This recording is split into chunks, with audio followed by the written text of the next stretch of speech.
Hello YouTube family, welcome back to my channel. If this is your first time here, my name is Sharita and welcome. And in today's video, we are going to just have a little informal chat about new releases coming your way. Y'all, when I tell you, prepare your purses, your wallets, your credit cards, all the things, because this list has got me like clenching my whole bank account right now because I will absolutely be blind buying probably about 3 of these from the list. So without further ado, I'm excited about this. Let's jump right in. All right, so Rosendo number 8, you guys, is the first one on this list. When I tell you, take my coins. Rosendo 8. This sounds so perfect for this time of year, you guys. It has notes of apple, pineapple, pear, amber, patchouli, cinnamon, Bulgarian rose, vetiver, cedarwood, and vanilla. So sounds like a fragrance that is just going to be really easy to wear, understand. I'm here for it, depending on how the patchouli is done. Like I really think this is going to be a beautiful scent for, the numbers collection, because I really don't have anything that's fruity like this. So I'm really looking forward to trying this. I kind of hope that the pineapple is kind of like the Starlight pineapple and the cinnamon. Like I can just see this going really well. So, you know, come on, Rosendo. Give us something great, all right? So the next one, I think it is about to be in wide release, but you've already seen some of the YouTubers that were able to attend the Exxon's Festival a couple weeks ago. So Fragrance du Bois, the Cyrene, is it Serene or Cyrene? I don't know. Okay. But the pink bottle is like, you're stop playing with me. Like pink is my favorite color. And I might just have to get it for the bottle. Like I might just have to get it for the bottle. Unfortunately, they're giving us cherry. Cherry is not letting up. It's just prepare to add more cherries to your collection, because it's almost like it was showing up everywhere in like the designer world. Now it's almost like the niche world is just going crazy with cherry. Like they just got the memo. Y'all could have done this 2 years ago so we can be just put cherry to bed. I'm so over it. However, I do want to smell this. Okay. So Cyrene has notes of cherry and pepper. You also have lactones, incense, and oud. And then you have cypriol oil, benzoin, labdanum, moss. This sounds like it's going to be a really sexy scent. And the notes of this is not really giving what the bottle would suggest. This is supposed to be like their first feminine marketed fragrance. Usually they're always marketed unisex, but it's just, this seems like it's going to be a very sexy fragrance. Like I don't see not a floral. Like what are we going to balance out this oud with? Because cherry is very fleeting. It is a very fleeting note, and it's not coupled with any almond to make this seem like the cherry's lasting longer. It's not like, I'm very interested to see how this smells. You've got oud and cypriol and labdanum. Like it seems like it's going to be a really bold scent, but the bottle is suggesting otherwise. I guess kind of like how that Rose Prick bottle just really, it ain't giving what the scent is giving. Like two totally different vibes. So if you have tried it, if you smelled it, let me know your comments. Like, is this one that gives feminine? I don't know. Like, I don't know, but we'll see. All right, because I'm definitely gonna be trying it for you. Um, Guilty Crush, the House of Oud, that bottle, y'all, they be getting me with these bottles. Like, I can all these pink bottles that we are gonna have in this video today. Stop it, because that is what's gonna make me spin. So, Guilty Crush has notes of black cherry. Oh my God, like y'all are wearing it out. Black cherry, champagne, strawberry, vanilla, cedar, creamy musk. And this house, like with the notes given, like just sign me up. Just take my money, put my card on file, because I already know they're gonna know what they're doing. This house, I have quite a few from the House of Oud, and it's kind of like I just know what to expect. If I see certain notes from the house, I know what to expect, and usually they over deliver. They over deliver on what I thought I was gonna get. So I'm super excited about trying this one, even though I really am over cherry. I'm hoping that the champagne and strawberry actually, come forward, the creamy musk, the vanilla. I hope those really take over the scent and give us something, just a little fun and perfect for spring other than like cherry. Okay. So Rabbit by the House of Zoologists is next on the list. Y'all, I just read these notes from this house and it's just like, it's almost like entertainment. Like, I'm not even going to try any of these. This house is just not for me, but people do vibe with their fragrances. So I just want to share this one because one thing you can say is that they name them very appropriately. You're going to get what they're throwing out in the name. When they name these by the animal, you're going to get just that. So this one has notes of green leaves, cinnamon, apple, bergamot, middle notes of carrot, clover, not cloves, y'all, clover. Okay, so we green, we carrot. It's got violet, jasmine, and you have base notes of biscuit, white almond, vanilla, hay, musk, and patchouli. Now, I don't think this is going to smell just horrid. I don't know, because I feel like they're really about to go ham on this carrot and these green notes. I would be interested to see how it smells if I happen to like see a display just to get my nose on it. I'm not buying a sample. I'm not, I'm not doing it, but very interested to see what they did with this. That's what I would say. I really want to know what they did with this fragrance because it sounds very interesting, like all zoologist fragrances. So next up, Just Take My Money. Put my card on file. Hysteria by the House of Greedy. Now, on the last new fragrances coming video, I talked about 2 greedy fragrances. Now, this one, I'm blind buying. I'm blind buying. I also said on my last video, I feel like Tuberose is going to be having a real moment in 2024.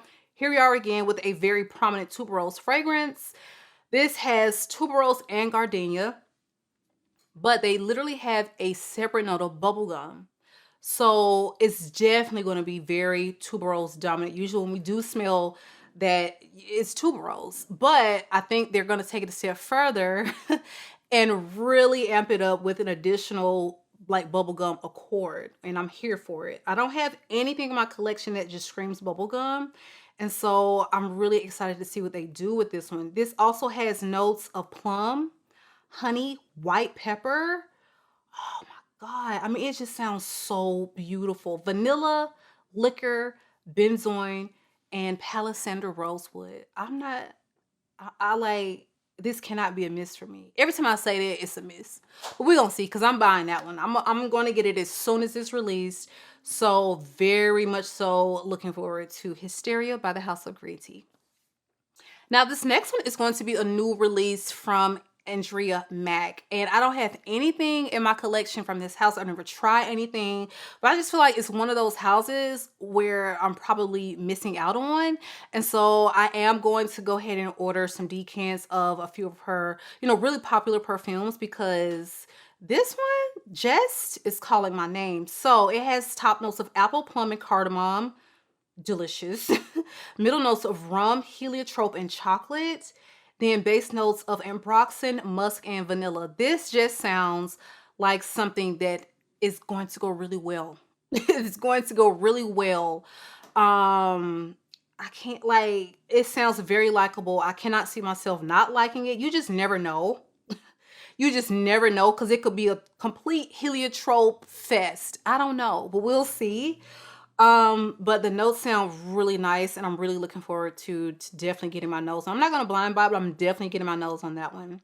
So next one is going to be one that's probably highly anticipated. This is going to be a electronic fragrance, and this is going to be from the house of Profumo di Firenze. Now, I remember when Bountalenti was really a hit for that house. I think Greta really put the world onto that fragrance because it was really hard to come by when she first started talking about it. I think she reached out to Lucky Scent so that they could start carrying it, and they did, and it really exploded. But this scent just did not work for me. I didn't get any of what I thought I was going to get from it, and I decluttered it very soon after. I tried, it just didn't work. But this one sounds very interesting. I will sample it first because this house, that's the only other thing that I had tried from. So I'm not familiar with how the house rolls. Okay. So the notes are milk, almond, middle notes are anise and rose, and base notes are patchouli and musk. Now, depending on how this patchouli is done, because we don't need a whole bunch of milk with a whole bunch of patchouli, it just sounds like a disaster. I'm thinking it's just going to be a little bit there to ground it and maybe, you know, accent the rose and the star anise. But this sounds like it could be a really beautiful scent, you guys. Rose, milk, almond. Mm. Mm. Okay, so looking forward to trying that one for sure. Next up is going to be another flanker for the Girl of Now tribe. So this is from the House of Elisab, and this is Girl of Now Rose Petal. So this is one that is really going to be perfect for spring, especially. So this has top notes of peach, Szechuan pepper, and mandarin orange. I love the fact they're doing the Szechuan pepper you know, in this fragrance, and you have rose magnolia in the mid, blonde woods and musk. Doesn't sound like anything that's just gonna like change the world, but I think this is just gonna be a beautiful rose fragrance that is pick up, easy grab, go with a little sensuality, because depending on how they do the Szechuan pepper, that could really be a gorgeous scent for this time of year, you guys. Next up is going to be a new release from the House of New Notes, and this is Latte Mimosa. I am committed to adding a mimosa fragrance to my collection, and so this one really has me intrigued. So this opens with mimosa and bergamot. If you don't know, mimosa is very yellow floral. And they also have some ylang ylang in there, so it's going to be very yellow floral, you guys. It's got some iris and some jasmine in there, and you are rounding it off with some musk, vanilla, and sandalwood. So according to Fragrantica, it's going to be very powdery. So I'm very interested to see how this one wears. So it just seems like it's going to be one of those creamy, musky, like fresher scents. Going to be perfect for especially summer, but definitely spring too. Well, next up is actually going to be a flanker for one that I know a lot of people love, and that is Flamenco from the House of Ramon Amenagal. And this one, I still haven't tried the original one, guys, but this one really does sound sexy. So the X-Ray is going to feature top notes of raspberry, saffron, and rose. You have middle notes of cedarwood, jasmine, iris, orange blossom, and then you have base notes of leather, amber, musk, and oud. This definitely sounds like a powerhouse, honey, between the saffron, the cedarwood being in the mid, the oud, the leather, the amber, like it's, yeah. Okay, we're talking about something that's going to be fruity, but also very woody and leathery. So definitely not going to be what I'm blind buying. Do you have the original one? What are your thoughts on that one? Because this one sounds like it's going to be quite the powerhouse date night scent. So the last one on this list is going to be from the House of L'Orchestre Parfums. And this sounds like it's going to be giving another 13 vibes, you guys, and I'm here for it. Now, this particular house, they really have unique, like they try to do something unique with their scents, okay? So I'm sure it's not going to smell exactly like another 13, but I'm definitely going to get my nose on this one. This is going to be called Mono Cashmere, and this has notes of hypnotic musk, enveloping cashmere, reverb iris, radiant bergamot, analogic aldehydes. Why is it analogic? Okay, y'all doing the most with these notes. Silky ambrette, translucent pear, jasmine delay, soothing cedarwood, and infer base ambroxan. I don't know what all these adjectives are before the notes, but y'all are really doing the most. But I think this is going to be a really nice scent. And I say another 13 because it's got pear, it's got jasmine, it's got ambrette. Okay. In addition to all of the ambroxan, the like, it's definitely going to be reminiscent of another 13 if I had to guess. But I will definitely be trying it. So, you guys, that is our video for today. Drop me a comment below and let me know fragrances that you are interested in trying on this list. I know for me, Hysteria, blind buy. House of Oud, blind buy. What else? Those two for sure. Rosendo 8, sign me up. So those three, can't wait to share my thoughts. Hopefully they're successes, but you just never know. You guys, it has been real. Make sure that you do subscribe to the channel if you're still here watching. Why not? It's free. Also, make sure that notification bell is turned on and set to all. And if you found any value in the content, give the video a big thumbs up. It has been real. I love you all, YouTube, and I will catch you guys on the next one.